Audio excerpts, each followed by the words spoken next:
그래서 오늘은 레위기 21장 1절에서 24절에 보면 제사장의 정결 규례에 대해서 나옵니다.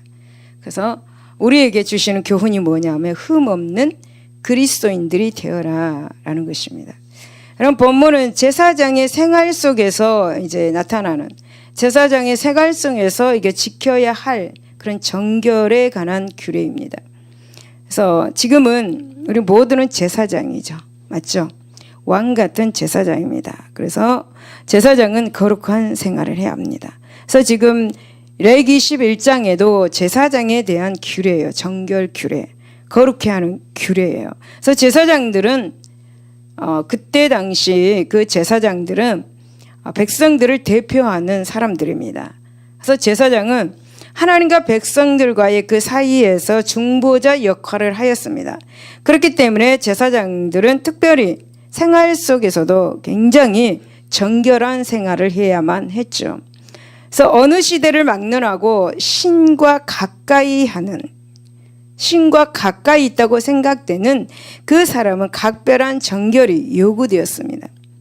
그래서 옛날에 부모님들이 정한수를 떠놓고 한다 그러잖아요. 그래도 그걸 한다고 해도 목욕 제기를 하고 이렇게 하더라고요.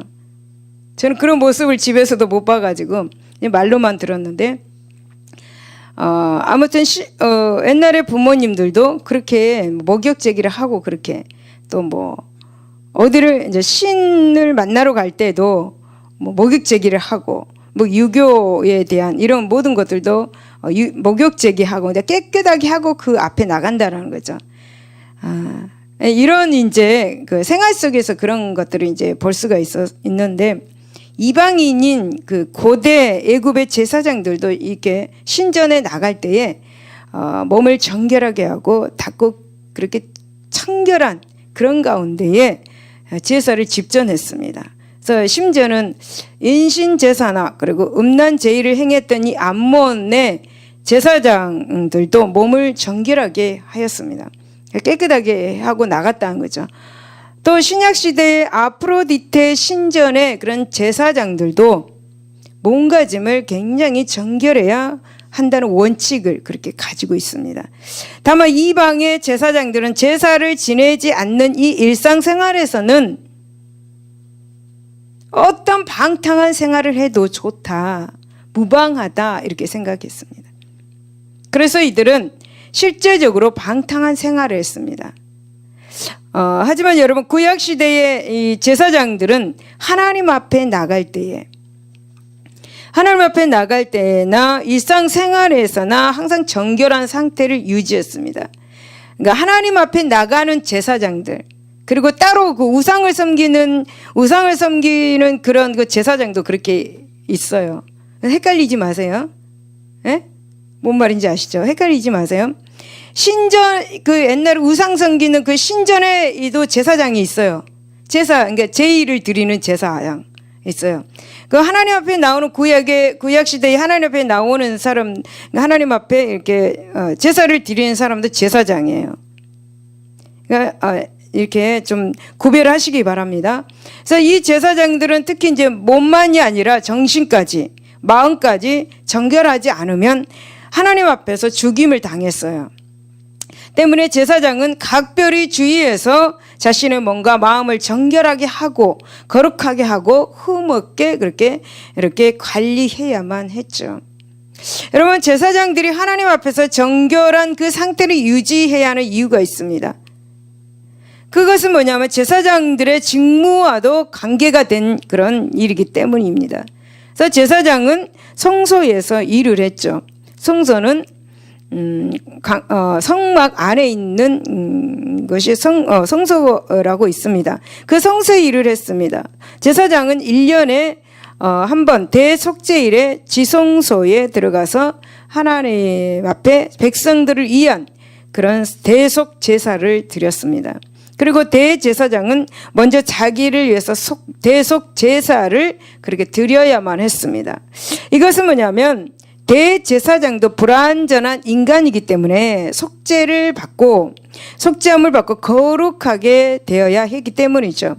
그래서 제사를 드리기 전에, 하나님께 예배를 드리기 전에 자기가 먼저, 제사장들은 자기가 먼저 거룩한 그런 하나님 앞에 회개하는 제의를 드렸다는 거죠. 제사를. 여러분, 이렇게 볼 때에 구약의 제사장들은 자신들의 그 불완전한 인격을 감수하면서 두렵고 떨리는 가운데에 이제 제사장직을 그렇게 수행을 했습니다. 때문에 제사장들은 일상생활에서도 특별한 그런 규례를 지켜서 자신을 정결하게 유지해야만 했던 것이죠. 그러나 여러분, 우리에게 완전하고 무흠하며 그리고 거룩하시고 영원한 대제사장이 오셨습니다. 그분이 바로 예수 그리스도이십니다. 진실로 예수 그리스도는 이 땅에 완전한 그런 대제사장으로 오셨죠. 그래서 여러분, 구약의 불완전함을 매년 드리는 그 속죄 제사를 단번에 대제사장이던 예수 그리스도께서 단번에 십자가에서 드리심으로 영원한 대속 사역을 이루셨습니다. 그리고 여러분, 우리는 예수 그리스도의 피 공로로 단번에 하나님께 나아갈 수 있는 그 은혜를 받았죠. 즉 예수께서 십자가에서 못 박혀 죽으심으로 대속 사역을 완성하셨을 때의 지성소와 성소 사이에 있는 그 휘장이 위에서부터 아래로 찢어졌습니다. 여러분, 휘장은 하나님과 그 인간 사이에 가로막는 간격, 그러니까 불화와 간격을 상징하는 것이 그 휘장입니다. 그 막이에요. 그래서 이 휘장이 찢어짐으로 하나님과 인간 사이에 그 불화가 이제 해소된 거죠. 그래서 여러분, 인간은 예수 그리스도의 은혜로 하나님 앞에 담대하게 그렇게 나갈 수가 있게 된 것입니다. 그러므로 우리는 예수 그리스도의 피 공로만 의지하면 구약 시대처럼 대제사장의 대속 제사를 힘입지 않아도 하나님 앞에 직접 그렇게 나아가서 간구할 수 있게 된 것입니다. 그래서 하나님 앞에 서면은 죽을 수밖에 없었던 우리들이었습니다. 그래서 하나님 앞에 서면 죽을 수밖에 없던 인간이 대제사장만 나아갈 수 있는 하나님의 존전에, 하나님의 얼굴 앞에 우리 모두는 나아갈 수가 있게 된 거죠. 얼마나 큰 은혜인 것입니까? 여러분, 우리는 예수 그리스도의 피공로로 대제사장의 그 역할을 스스로 할 수 있게 되었습니다. 다른 사람을 통해서 제 사함을 받는 게 아니라 우리가 직접 하나님께 나가서 회개하면 그 제 사함을 받을 수가 있는 것입니다. 이것을 루터는 만인 제사장주의라고 그렇게 말하였습니다. 결국 여러분, 우리는 그리스도의 공로로 중재자 없이 하나님께 직접 나가서 하나님께 간구하는 그런 대제사장과 같은 자격을 얻은 것입니다. 따라서 여러분, 우리에게도 하나님 앞에 나아가는 자로서 대제사장에게 요구되었던 거룩함의 그 정결이 요구되는 것이죠. 그래서 하나님의 자녀들에게 모두 다 그 거룩함을 요구하고 있는 것은 왕 같은 제사장에게 그 거룩함을 요구하고 있습니다. 이 시대에 여러분, 우리는 또 제사장으로서 하나님께 직접 그렇게 나아가야 할 존재이기 때문에 항상 거룩해야 하는 것이고 항상 회개해야 한다는 것입니다. 그렇다면 여러분, 구약 시대에 제사장에게 이렇게 요구되었던 정결 요소는 무엇입니까? 이것을 우리가 하나님 앞에 선 자가 어떤 상태여야 하는지를 한번 알아보도록 하겠습니다. 1절에서 9절을 보면 거룩입니다. 거룩. 계속해서 거룩에 대해서 나옵니다. 여러분, 거룩입니다. 여러분, 구약의 제사장은 일상생활 가운데서도 자신을 더럽혀서는 안 되었습니다. 제사장이 죽은 자를 위해서 애국함으로써 자신을 그렇게 더럽히는 것은 곧 하나님 앞에서 죽임을 당한 죄였습니다. 또 아까 성경에도 우리가 읽었듯이 머리를 깎거나 수염을 깎아서 기분을 전환할 수도 없습니다. 우리는 머리를 깎으면 기분이 전환이 되죠. 오늘 머리 꼭 잘라야 돼. 그럼 꼭 잘라야 합니다. 커트를 해야 돼요. 오늘 꼭 커트를 하고 싶은데 안 돼. 그럼 기분이 너무 안 좋습니다. 그래서 마음이 여자들을 변하면 머리를 자른다고 그렇게 말하잖아요. 네. 근데 지금 이 구약의 제사장들은 머리를 깎지 말아야 됩니다. 머리를 깎거나 수염을 깎으면 그게 기분 전환이 할 수가 없었고 그게 죄였어요. 그래서 하나님 앞에 설 자가 이방의 풍속에 따라서 수염을 깎을 수가 없었던 것이죠. 그때 당시 이방의 풍속에 수염을 깎고 이제 나갔나 보죠. 신전에. 그래서 그런 거를 이제 하나님께서 못하게 하신 것 같습니다. 여러분, 자신을 더럽히는 것은 하나님을 더럽힌 것과 같습니다. 왜? 내 안에 누가 계십니까? 예? 성령 하나님이 계시기 때문에 나를 더럽히면 내 안에 예수 그리스도로 성령도 하나님을 더럽힌 것과 같습니다. 그렇기 때문에 제사장은 일상생활 가운데서도 정결해야 했죠. 물론 여러분, 이 같은 정결은 이스라엘 백성들 모두에게 요구되는 것이었습니다. 다만 제사장이 이렇게 정결이 강조된 것은 그가 하나님 앞에 선다는 것 때문이었습니다. 그리고 백성들이 본이 되게 하시려는 것이었어요. 그래서 지금의 신약에서 하나님의 종들은 백성들의 본이 돼야 돼요. 또한 하나님의 백성들은 우리 왕 같은 제사장은 새로 오신 분들에게 본이 돼야 돼요. 예수를 구원받은 새신자들에게 본이 돼야 됩니다. 알겠습니까? 옆에 앞에 뒤에 분들에게 본이 돼야 돼요. 특히 하나님의 종들은 더 성도들에게 본이 돼야 됩니다. 더 본이 돼야 돼요. 구약의 제사장들이 하나님께서 이렇게 하지 마라, 거룩하라 하신 것이 바로 하나님 앞에 선 것도 있지만 성도들에게 본이 되라고 그렇게 하신 거예요. 그러므로 우리 또한 그리스도의 피공로로 하나님 앞에 직접 서게 된 자로서 정결한 삶, 거룩한 삶을 통해서 세상 사람들의 본이 되어야 하는 것입니다. 또한 여러분, 제사장은 결혼에서도 거룩해야 함을 성경에서 말씀하고 있습니다. 창녀나 부정한 여인이나 이혼당한 여인을 아내로 맞아 들일 수가 없었습니다. 그래서 대제사장들의 신분은 백성 중에서 처녀를 취해야 했죠. 그래하여서 그 자손이 모두 정결한 가정을 이루어야만 했습니다. 즉 제사장은 생활의 모토가 되는 가정에서부터 정결하고 거룩한 생활을 해야 했다라는 것입니다. 그럴 때 대제사장은 세상의 유혹을 물리칠 수 있었답니다. 여러분, 계시록 17장 1절에서 5절을 보면 바벨론의 큰 음녀가 영원한 대제사장 되신 예수 그리스도에게 요사스럽게 유혹을 하였습니다. 그러나 여러분, 바벨론의 큰 음녀가 아무리 요사스럽게 유혹을 해도 결혼하지 않았습니다. 예수 그리스도는. 여러분, 이처럼 제사장이 거룩해야 하는 이유는 제사장이 바로 예수 그리스도의 모형이 되기 때문입니다. 오늘날도 모든 크리스찬들이 예수 그리스도의 모형이 되어야 합니다. 특별히 하나님의 종들은 더욱더 예수 그리스도의 모형이 되어야 돼요. 그래서 성도들이 볼 때에 우리 목사님, 우리 전도사님 특별하다라는 걸 느껴야 돼요.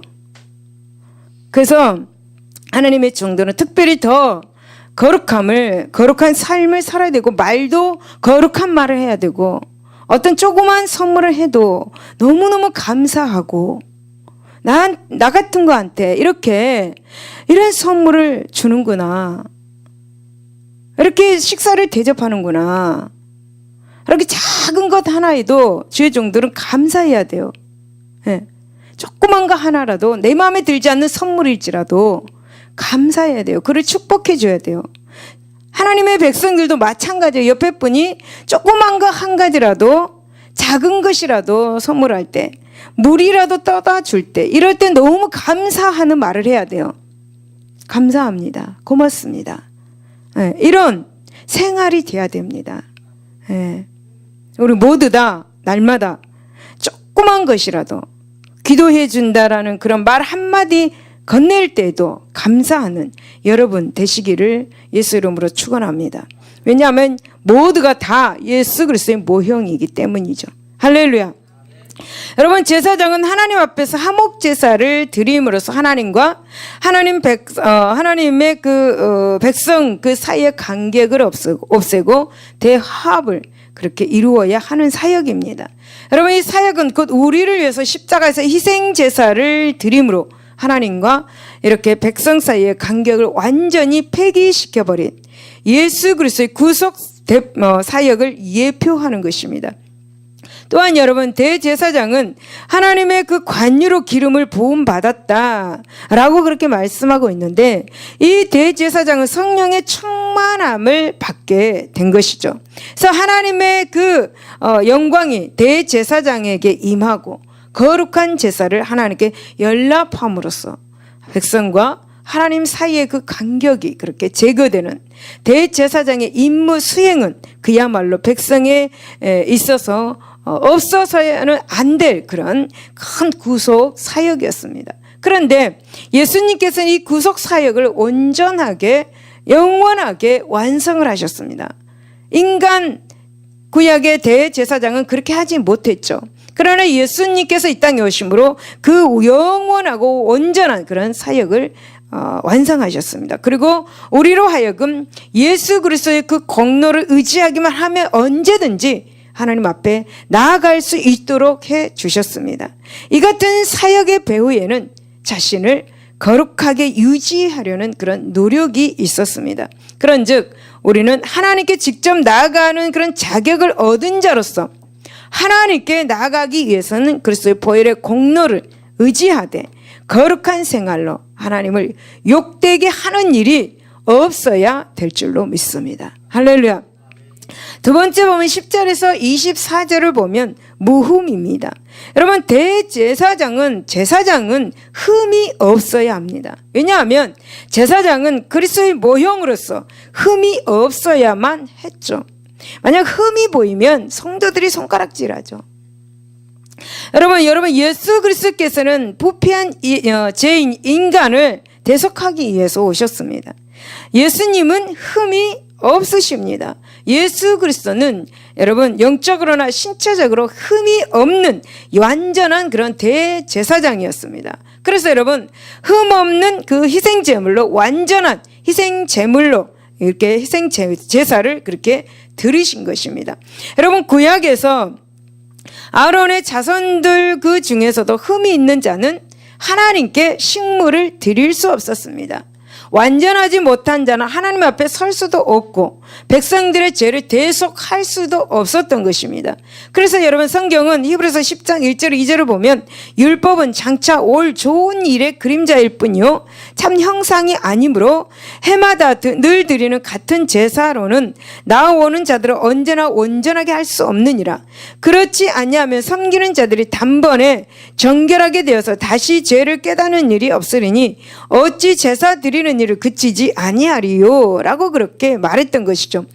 여러분, 이 말씀은 대제사장 아론의 자손까지도, 이 아론의 제사까지도 불완전한 그런 제사장에 의해 드려진 이 불완전한 제사라는 것이죠. 그러니까 인간이 드리는 모든 제사는 불완전하다라는 것입니다.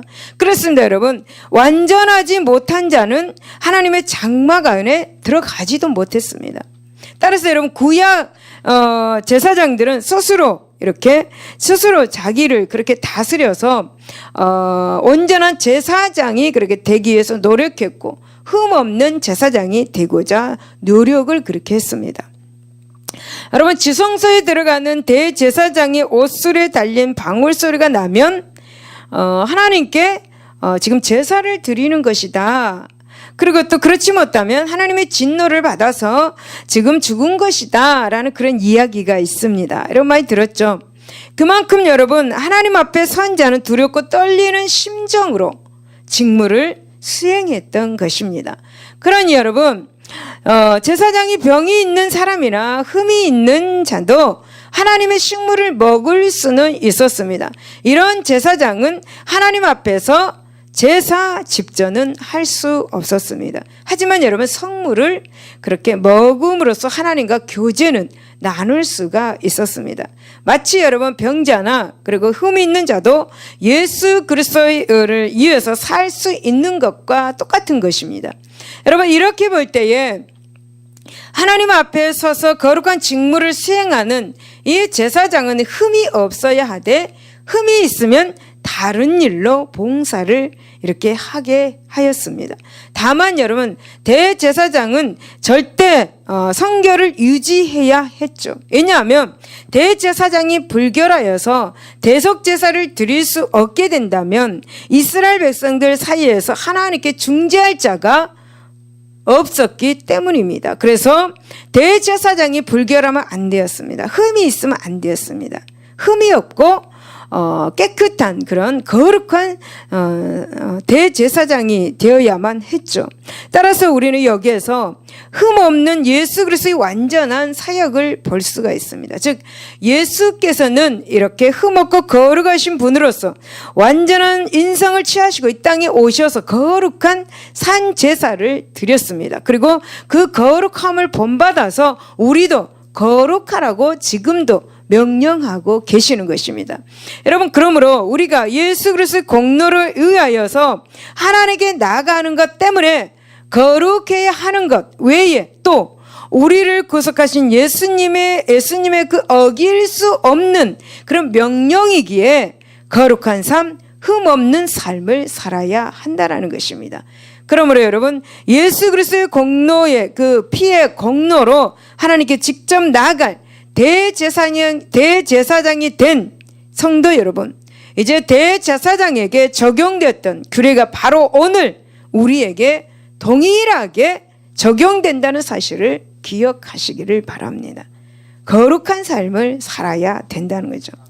여러분, 하나님께서는 구약의 제사장들에게 거룩함을 요구하셨고 또 오늘 우리에게 또 이렇게 동일한 그런 거룩과 무흠을 요구하고 계십니다. 그런즉 우리 또한 거룩하고 흠 없는 삶을 살아야 하겠습니다. 사랑하는 여러분, 여러분의 삶을 한번 돌아보십시오. 과연 나는 스스로 거룩함을 위해서 얼마나 노력하고 살았는가? 여러분, 불신앙으로 하나님의 이름을 망령되이 일컫지는 않았는가? 혹 더럽혀진 몸과 마음으로 하나님을 욕되게 하는 일이 없었는가? 한번 자기 자신을 돌아볼 수 있기를 바랍니다. 제가 어제는 미장원에 가서 머리를 잘랐습니다. 그 미장원 원장님이 하시는 말씀이 이런 말을 했습니다. 고모가 교회에 나간 지가 30년이 됐다고 이야기를 했어요. 미장원에 갈 때마다 그 고모 이야기를 했습니다. 열심히 봉사하는 고모, 교회에 열심히 나가는 고모님이라고 이야기하시더라고요. 그래서 자기한테는 교회에 나가란 말을 안 했다고 그러더라고요. 예. 근데 이 고모의 남편분이 신장 그 투석을 하는 분이었습니다. 그래서 이제 제주도에 공기 좋은 요양원에 보냈습니다. 그래서 그곳에서 생활을 하고 있고 본인은 이제 이 육지에 살고 있었죠. 그래서 이제 어쩌다 한 번씩 이제 가고 했는데 어느 날 이제 그 남편의 그 핸드폰을 보게 됐습니다. 그래서 그 핸드폰에 이렇게 적혀져 있는 것이요. 뭐 먹고 싶니? 내가 사갈게. 이게 적혀져 있는 거예요. 그러니까 그 고모님은 화가 나기 시작합니다.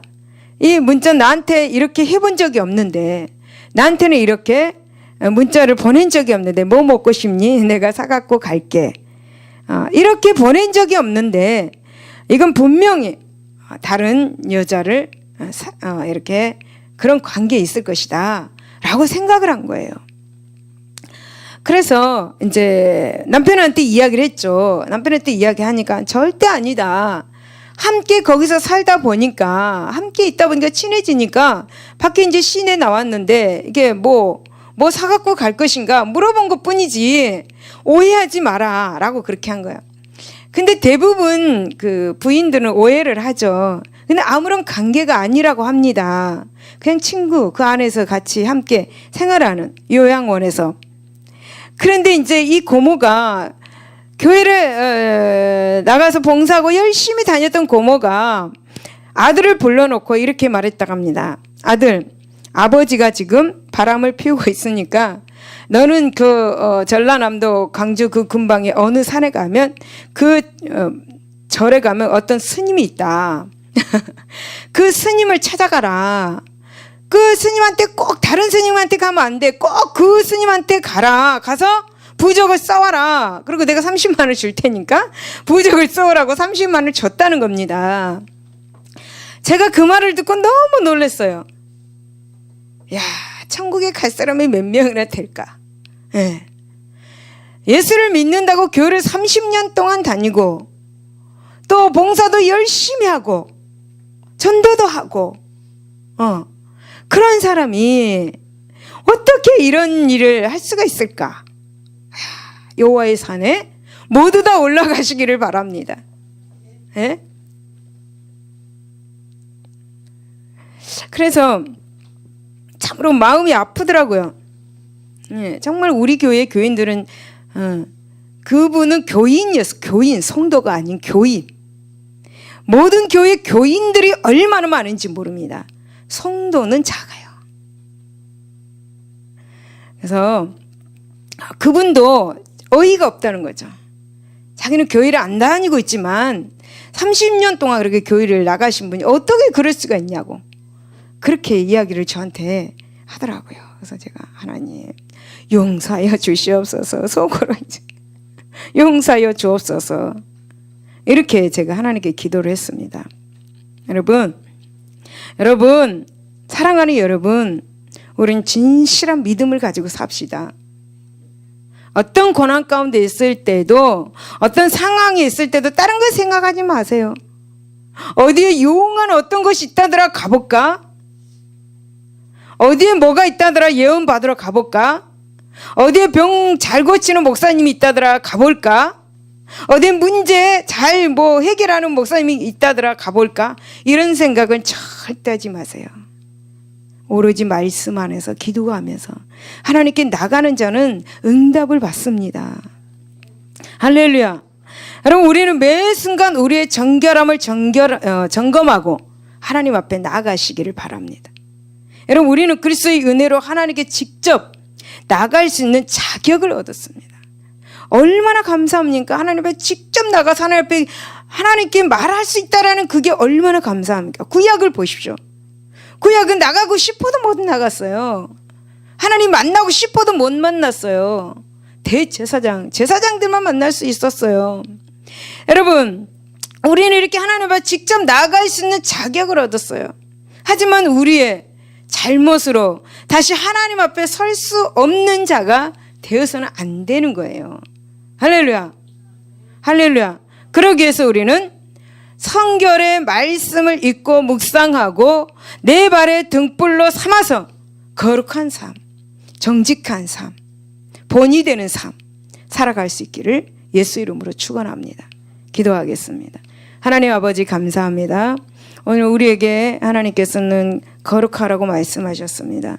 흠 없는 그리스도인이 되라고 말씀합니다. 하나님, 지난날에 모든 걸 회개하고 하나님 앞에 나갈 수 있게 하여 주시고 오늘도 하나님의 산에 올라가는 우리 모두가 되게 하여 주옵소서. 우리 모두는 왕 같은 제사장입니다. 하나님이 원하시는 거, 하나님이 말씀하신 거 오늘 마음편에 새겨서 왕 같은 제사장답게 살게 하여 주시옵소서. 감사하며 예수 이름으로 기도드리옵나이다. 아멘. 할렐루야. 날씨가 많이 더워졌어요. 그죠? 지금 날씨가 31도, 아까 보니까 31도. 한여름 날씨예요. 그죠? 너무 더워가지고 갑자기 더워지니까 이게 살기가 너무 힘듭니다. 갑자기 더워지니까. 예. 우리 찬양하고 기도합시다.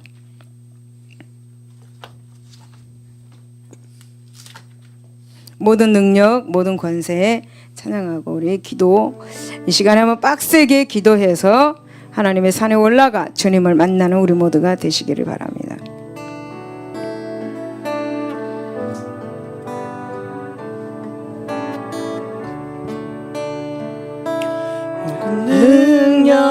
능력과 모든 권세 모든 것 위에 뛰어나신 주님 세상이 측량할 수 없는 지혜로 모든 만물 창조하셨네. 모든 나라와 모든 보좌 이 세상 모든 경이로움보다 이 세상 모든 값진 보물보다 더욱 귀하신 나의 주님 십자가 고통당하사 버림받고 외면당하셨네. 짓밟힌 장미꽃처럼 나를 위해 죽으셨네. 나의 주 십자가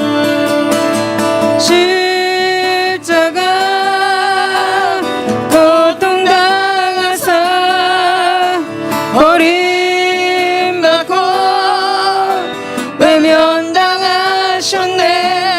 짓밟힌 장미꽃처럼 나를 위해 죽으셨네.